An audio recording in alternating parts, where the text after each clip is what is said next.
Dios, libre soy, libre soy.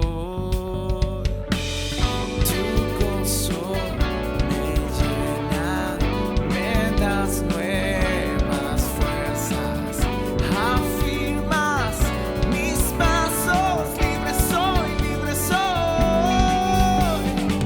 Eres el aire que respiro, eres la luz de mi camino y a mi vida da sentido.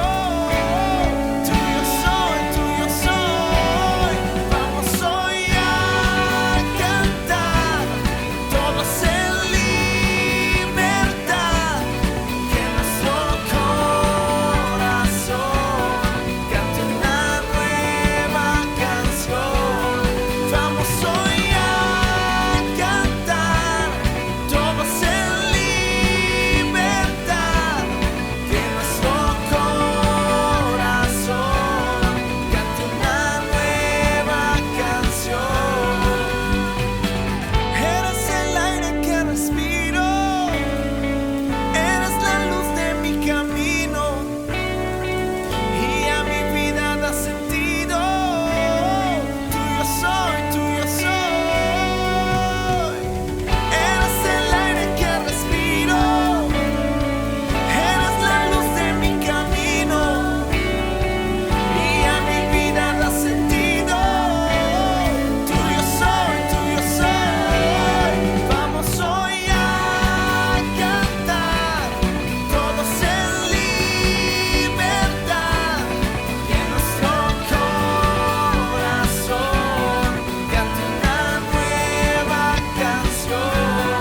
Vamos hoy a cantar,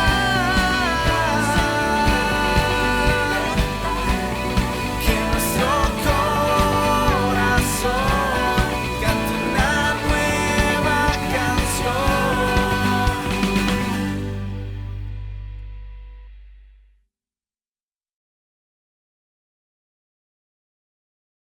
Hola, ¿cómo están todos? Nos da mucha alegría poder reunirnos una vez más, poder ser alimentados, poder recibir esa palabra que dice que es semilla incorruptible de vida.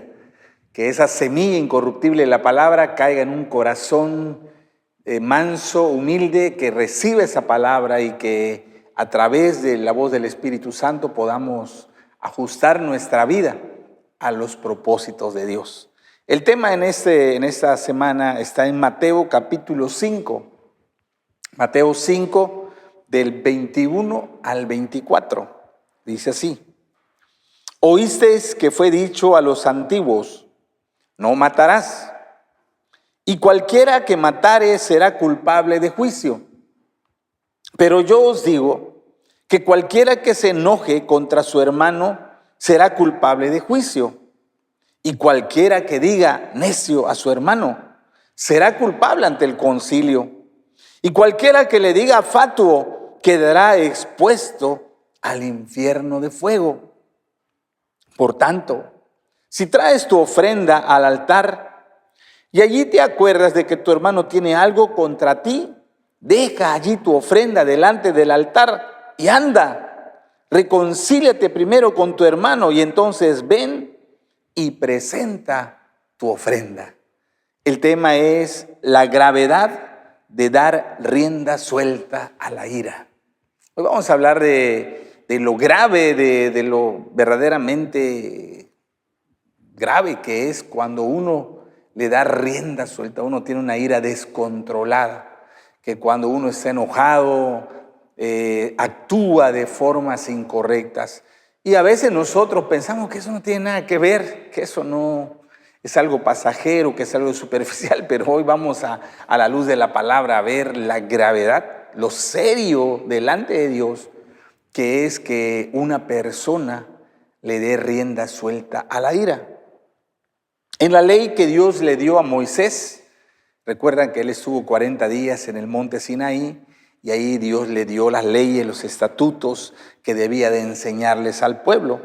En esa ley, el homicidio intencional era un delito muy grave, porque había dos tipos de homicidio: el homicidio accidental, es cuando alguien no porque lo quería hacer, no con intención de hacerlo, pero accidentalmente lastimaba, hería a alguien y esta persona moría. Pero también había el homicidio premeditado, ¿verdad? Que lo planean, que lo piensan, que buscan la oportunidad y lo ejecutan. Ese es el homicidio intencional. Y en la Biblia, cuando una persona privaba de la vida a otra persona, lo llevaban ante un tribunal. En ese tribunal, los jueces designados por Dios examinaban las pruebas.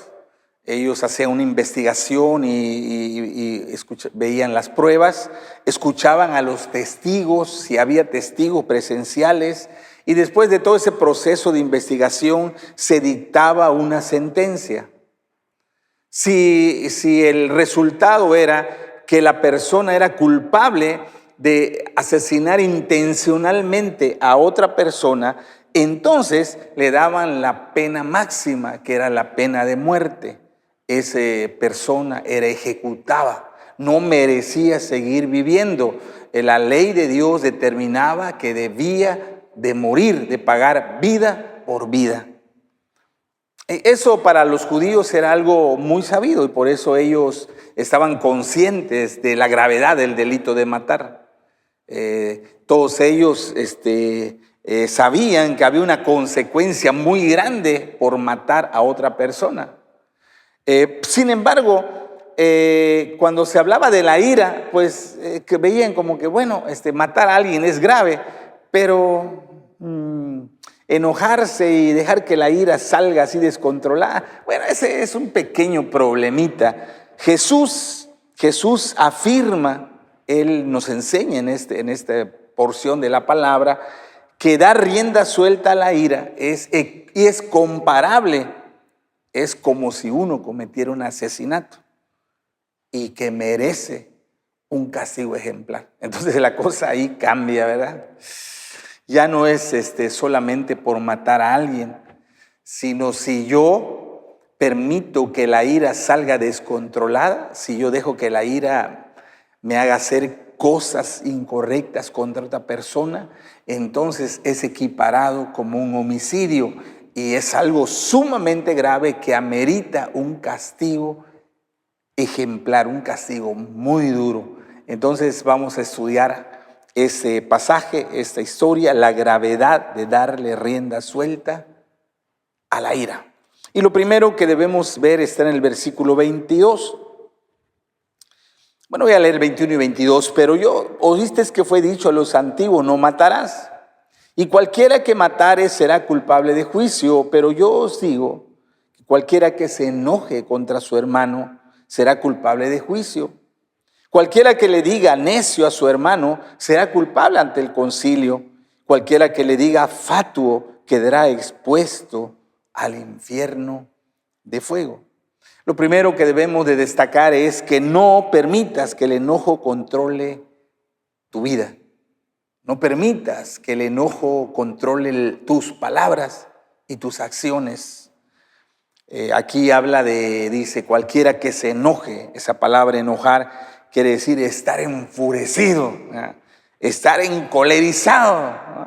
Creo que todos hemos sentido esa emoción del enojo. Cuando uno se enoja, la sangre normalmente sube a la cabeza.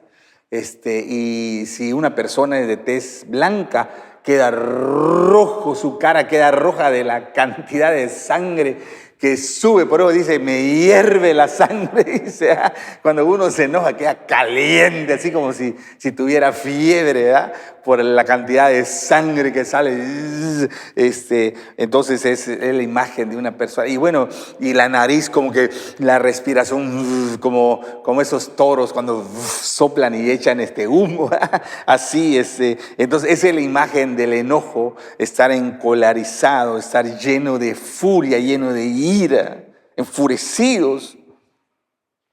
En la Biblia no se prohíbe enojarse. O sea, quiero aclarar eso. Jesús no dice no se enojen, sino dice que lo que no debemos de permitir es que cuando estamos enojados, cuando pasa algo que nos molesta, que nos irrita, cuando sentimos esa sensación de Hulk, ¿ah? No debemos permitir que ese enojo tome el control de nuestra vida, que gobierne nuestras acciones, que dirija nuestras palabras, que hagamos cosas incorrectas contra los demás. Eso es lo que prohíbe la Biblia. Dice, si te enojas, tienes que tener mucho cuidado que ese enojo no tome control de tu vida, que no hagas cosas que te vayas a arrepentir. Mire lo que dice Proverbios capítulo 14, versículo 17 en la primera parte. Estoy leyendo en la Nueva Traducción Viviente. Dice, los que se enojan fácilmente cometen locuras. ¿Ah? Porque cuando el enojo te controla, o sea, quiero que entienda eso.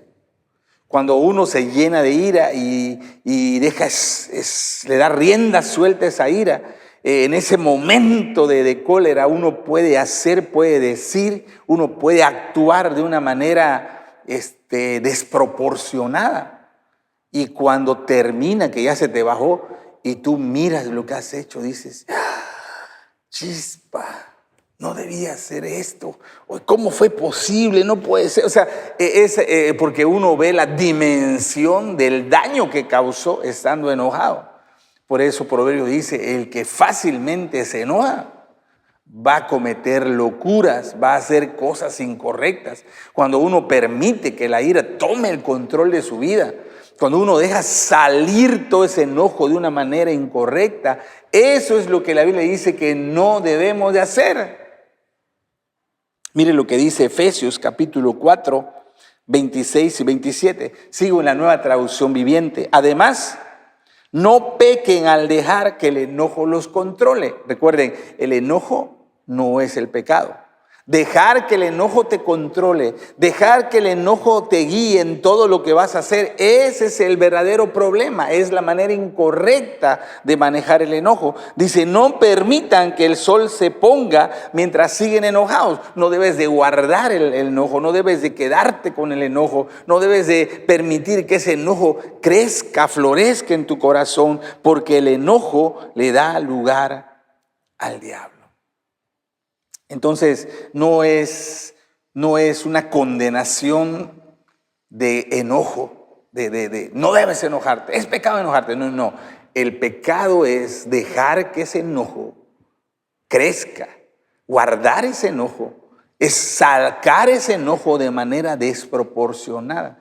Ese es el verdadero pecado. Y es ahí donde nosotros tenemos que tener cuidado. Y Jesús está señalando ese tipo de actitud.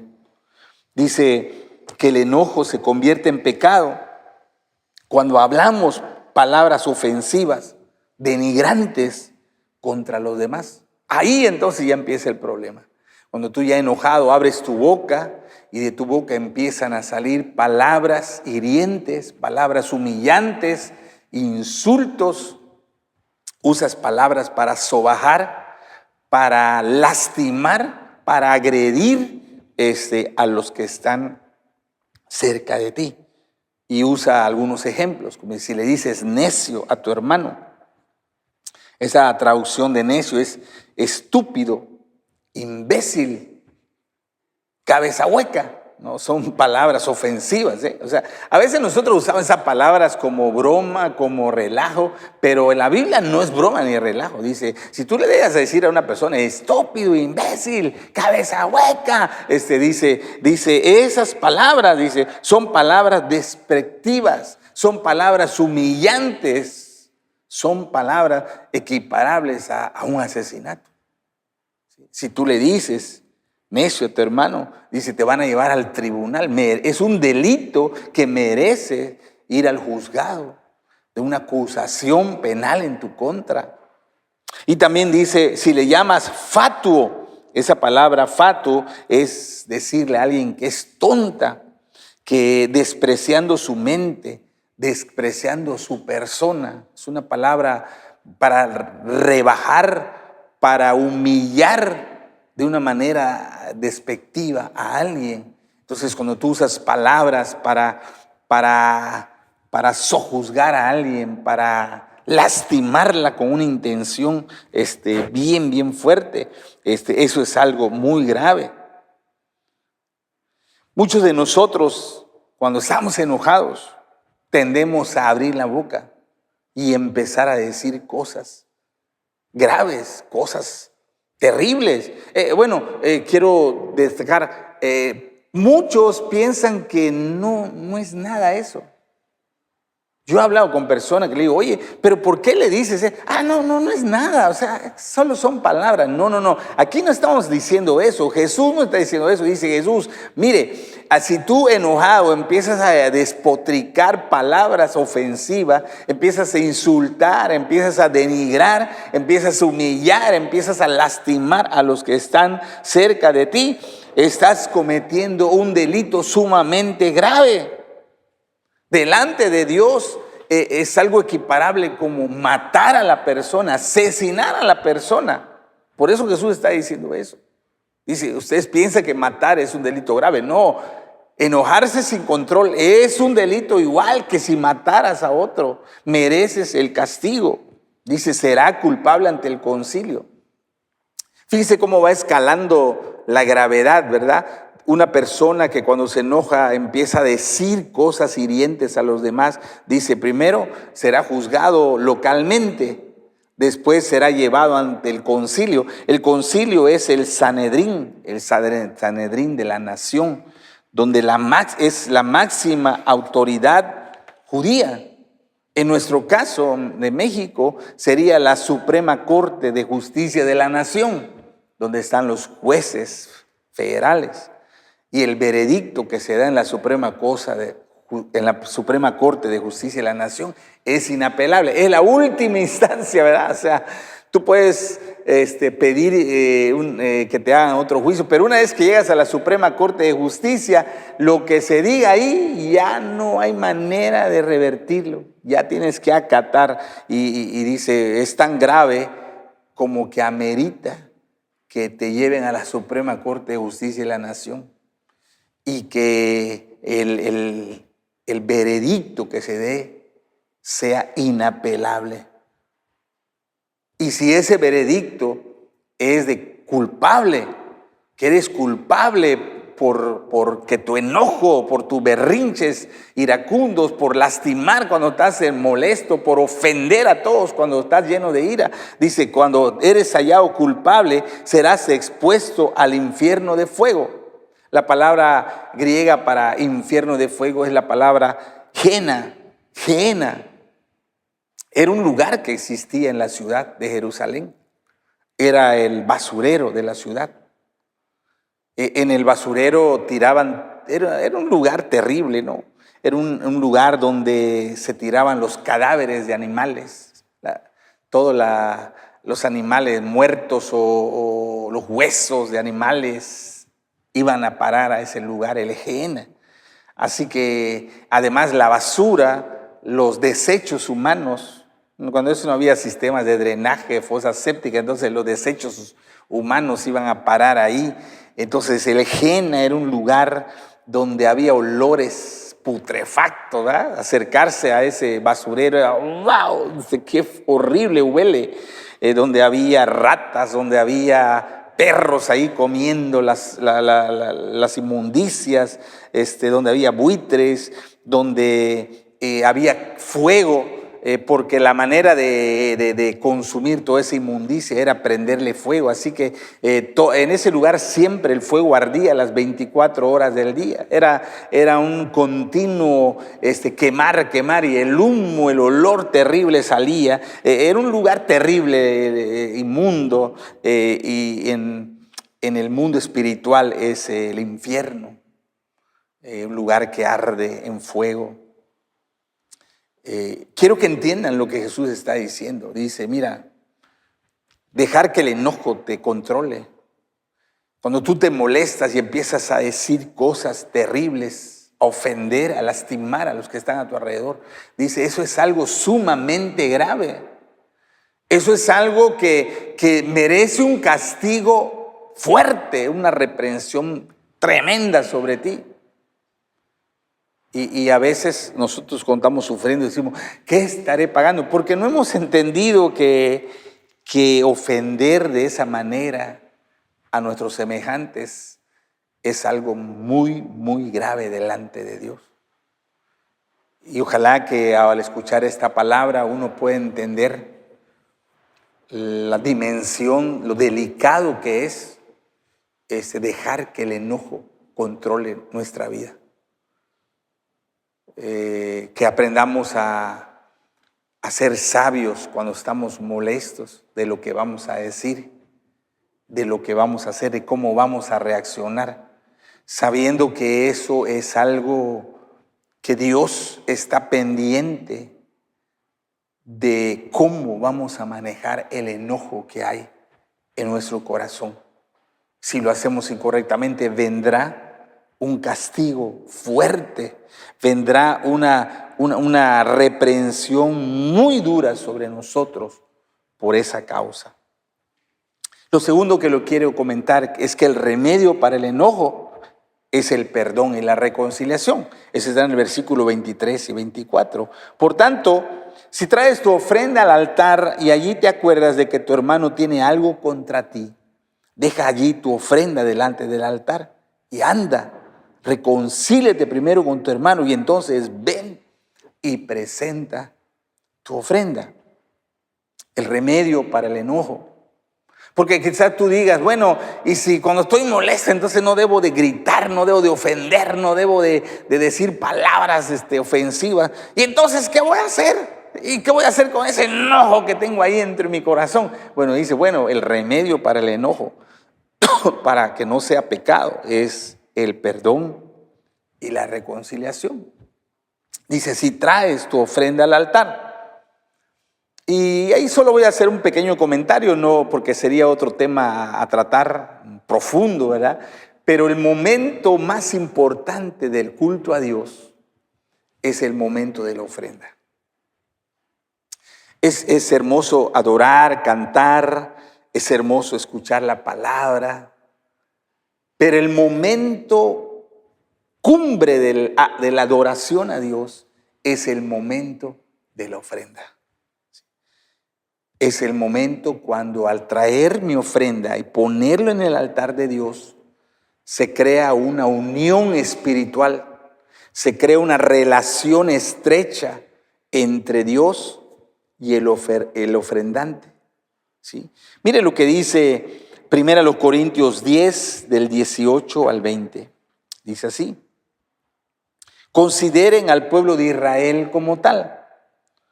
¿No entran en comunión con el altar los que comen de lo sacrificado? Fíjese la palabra que usa cuando dice, no entran en comunión con el altar los que comen de lo sacrificado. Porque las ofrendas en la antigüedad, además de ser ofrendas de dinero, la gran mayoría de las ofrendas eran ofrendas en especie. Animales, granos, cereales, miel, leche, vegetales, carne, los animales que llevaban. Y en esas ceremonias de ofrenda, en algunas de ellas comían lo que se llevaba como parte del proceso de entregar la ofrenda. Y dice la palabra comunión, dice, en el momento que tú pones la ofrenda, se crea una comunión, koinonía, se pone un vínculo espiritual. No voy a profundizar en ese tema porque lo hemos hablado cuando hemos hablado de la mesa de Dios y la mesa de los demonios, ¿verdad? Lo que pasa cuando uno come de un altar de ídolos, que se vuelve uno con ese ídolo, se crea una sociedad, se crea una relación estrecha entre la persona y el Dios al que le da la ofrenda. Y eso es lo mismo con Dios. Dice, no entran en comunión con el altar lo que comen de lo sacrificado. ¿Qué quiero decir con esta comparación? Que el sacrificio que los gentiles ofrecen a los ídolos sea algo, o que el ídolo mismo sea algo, no, sino que cuando ellos ofrecen sacrificio lo hacen para los demonios, no para Dios. Y no quiero que ustedes entren en comunión con los demonios.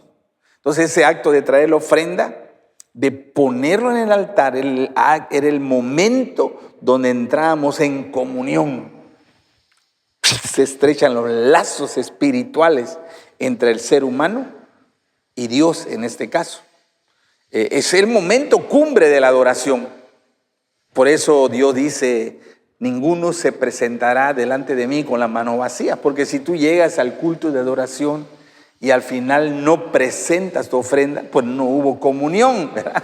Solo eres un invitado, eres un simpatizante, pero no hay esa relación, no hay ese lazo de unidad con Dios que se da justo en el momento de las ofrendas. Entonces dice, cuando llegue el momento más importante, cuando tú te acercas al altar, cuando tú estás listo para estrechar tu lazo de comunión con Dios, dice, te acuerdas que tu hermano tiene algo contra ti.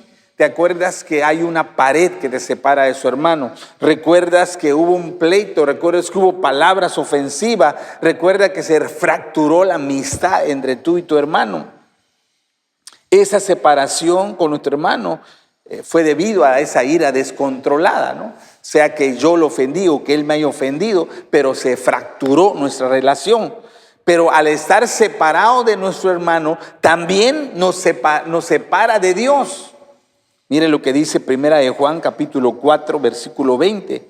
Si alguien afirma, yo amo a Dios, pero odia a su hermano, es un mentiroso. Pues el que no ama a su hermano a quien ha visto, no puede amar a Dios a quien no ha visto. O sea, si yo lastimé, ofendí, dañé a mi hermano, o si él me dañó a mí, y yo llego al altar y voy a poner mi ofrenda para tener comunión con Dios, dice, no puedo hacerlo. Porque al estar rota mi relación con mi hermano, está rota mi relación con Dios. Y aunque el tema no es de las ofrendas, pero bueno, tengo que hablarlo también. Por eso algunas ofrendas no son aceptadas por Dios. Por eso hay personas que dicen, es que yo soy fiel en mis diezmos, es que yo soy fiel en mis ofrendas, yo le doy a Dios con fe mis primicias, pero Dios no me contesta, pero Dios no me ayuda, Dios como que me tiene olvidado. Bueno, es que no porque solo traigas tu ofrenda y lo des, Dios va a contestarte, sino dice, si tú vienes al altar con tu ofrenda para que se cree ese lazo de comunión con Dios, pero si tu relación con tu hermano está fracturada por causa de la ira descontrolada, dice, entonces esa ofrenda no será grata. Tú la puedes entregar, pero una cosa es que la entregues y otra cosa que Dios la reciba. Son dos cosas diferentes.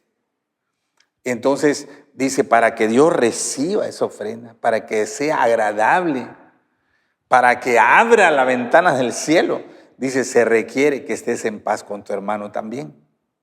Dice, ve primero, reconcíliate con tu hermano. Ve a hacer las paces. Necesitan ponerse de acuerdo mediante el perdón.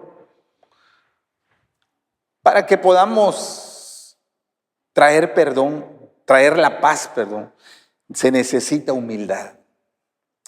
Humildad para reconocer que hicimos las cosas mal. Humildad para asumir nuestra responsabilidad en lo que hemos hecho mal. Y eso es algo donde muchos no pueden reconciliarse porque no entienden. O sea, yo he aconsejado matrimonios donde alguien, es que él me dice o ella me dice esto y pues no sé por qué es tan delicada, si no es nada, lo que le digo no es nada. O sea, muchos de nosotros hemos minimizado la gravedad de las que hacemos cuando estamos molestos, de lo que decimos, de la forma como actuamos cuando nos enojamos. Y no le damos importancia como que, no pasa nada, ¿verdad? Sí lo dije o estaba molesto, pero ya pasó, no lo tomes en cuenta. O sea, no. Es algo grave, es algo muy delicado delante de Dios y necesitamos arreglarlo mediante el perdón. Necesitamos ser humildes para restaurar, para reconciliar las relaciones que han sido rotas por la ira descontrolada. Como le digo, tristemente, muchas personas actúan como si lo que hicieron cuando estabas enojado no es nada. O sea, como que ya pasó, bueno, sí, entiende, me estaba molesto, no lo quise decir. O sea, piense que al decir eso ya se acabó todo, ¿verdad? Ya estoy bien con mi prójimo, estoy bien con Dios. Pero no, dice, reconcíliate, necesitan humillarse, necesita pedir perdón, necesita asumir su responsabilidad, necesita otorgar el perdón y necesitan derribar la pared que los separaba con su hermano y con Dios. Entonces, no avanzamos ni logramos tener comunión con Dios cuando nosotros minimizamos la gravedad de nuestras acciones cuando estamos enojados. Y creo que ese es el error muy común que muchos han cometido, y por eso es que la bendición no ha llegado a su vida. Y por eso Jesús trata este tema. Primero, que tengamos conciencia de la gravedad que es dejar que el enojo te controle. Que cuando estás enojado digas cosas y hagas cosas ofensivas que lastimen, que denigren a los demás. Y que después de eso, cuando ya estás tranquilo, pienses que no pasó nada, que no es para tanto, que ya, cálmate, ya, lo dije. O sea, esa no es la forma. Dice, tienes que reconciliarte. El perdón es el remedio para solucionar los daños que causa el enojo. Entonces terminamos hoy con una pregunta. Como siempre, recuerde que la palabra de Dios no es para otros, es para mí. Yo no puedo buscar para quién es. Ese primero es para mí. ¿Qué me dice Dios? Y la pregunta es, ¿cómo reaccionas cuando estás enojado? Sé honesto. Cuando te enojas, cuando estás molesto, que dice, te hierve la sangre en ese momento. Pregunta es, ¿qué haces? ¿Cómo reaccionas? ¿Qué tipo de palabras y qué actitudes usas? Contesta con sinceridad.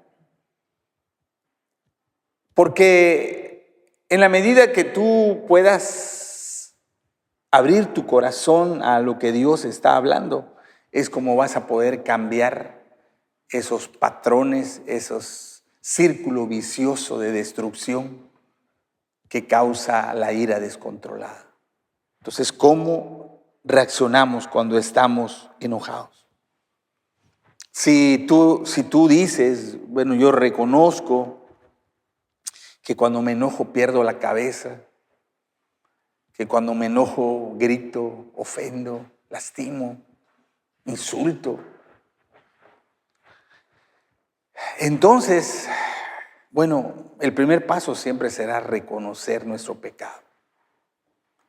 Entender que eso es algo sumamente grave. No minimizarlo. Ni culpar a los demás. Sí, pero es que porque me hacen enojar los chamacos. No. El punto es que uno acepte su responsabilidad. Que uno entienda la gravedad de sus acciones. Hoy el Espíritu Santo está hablando a nuestro corazón. Está redarguyendo. Él quiere traer convicción de pecado a nuestra vida. Que uno entienda la gravedad de nuestras palabras, de nuestras acciones cuando estamos controlados por la ira. Que uno entienda el daño tan grande que le ha causado a la familia por cuando uno actúa controlado por el enojo. Que uno entienda que eso ha afectado nuestra comunión con Dios. Que no estamos bien con Dios por esa causa.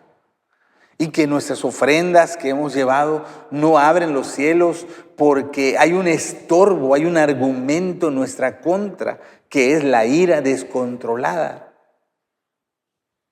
Entonces, todo eso es lo que el Espíritu Santo está hablando, nos está pidiendo que examinemos, que le permitamos llegar a lo profundo de nuestro corazón para poder entender la gravedad de este pecado.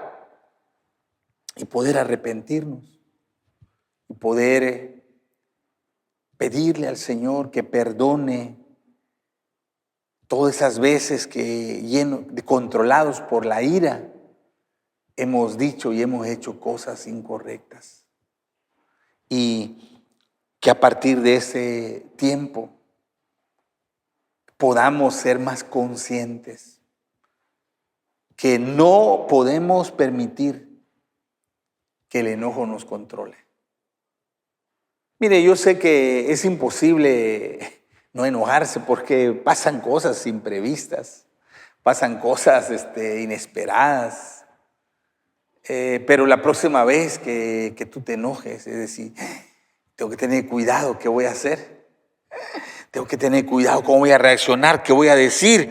Ya no puedo seguir actuando como antes, ya no puedo permitir darle rienda suelta a la ira, porque ya entendí lo grave, lo delicado que es para mí, para los demás, permitir que la ira controle mi corazón. Y creo que el primer paso es el arrepentimiento. Que si hemos permitido que la ira tome control de nuestra vida, es tiempo de arrepentirnos. Es tiempo de reconciliarnos con aquellos que hemos lastimado con nuestras palabras y acciones. Y permitir al Espíritu Santo que nos transforme, que nos cambie, para no repetir una y otra vez el mismo error de darle rienda suelta a la ira. Vamos a orar. Padre, gracias por tu palabra, porque tu palabra es como una espada de dos filos que penetra, que se abre paso, que lastima hasta llegar a lo profundo de nuestro ser. Que tu palabra hoy pueda penetrar a lo profundo de nuestro corazón. Es un llamado al arrepentimiento, es un llamado a entender lo terrible, lo grave delante de ti que es permitir que la ira controle nuestra vida. Perdónanos, porque con nuestras palabras en momentos de enojo hemos lastimado, ofendido, agredido, humillado a los demás. Perdónanos porque con nuestras actitudes de rencor, de enojo, de resentimiento, hemos lastimado a los demás. Y hemos roto la comunión, nos hemos alejado de ti por esa causa, porque aun cuando hemos traído la ofrenda en el altar, no entendemos que tenemos que tratar el asunto de la reconciliación, del perdón, y preferimos seguir enojados, preferimos seguir viviendo controlados por la ira, que ser humildes de reconocer nuestro error y de buscar la reconciliación. Pero hoy tu palabra nos habla, Señor, nos habla una conversión, a un verdadero arrepentimiento, no solo de nuestra boca, sino de nuestro corazón.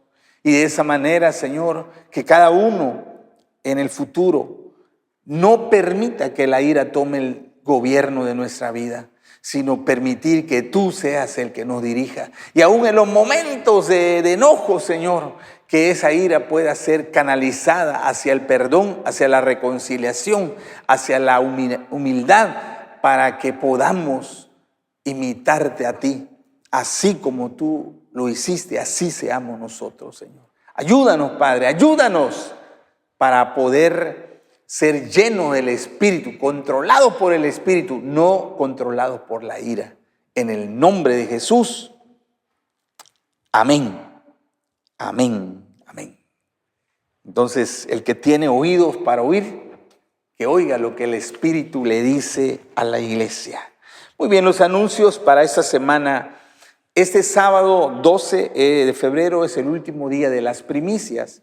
Es el día que hemos reservado para las familias que por cuestión de la pandemia no pudieron estar en la fecha señalada. Es el último día, ¿verdad? Ya después de eso ya no hay más, porque ya estamos entrando en los desafíos que tenemos en la visión. Entonces ya no podemos postergar más. Así que si alguno de sus discípulos no lo ha hecho y lo quiere hacer, que lo pueda hacer este sábado. Tienen que llamar y reservar su cita Recuerda, es el último día para presentar sus primicias.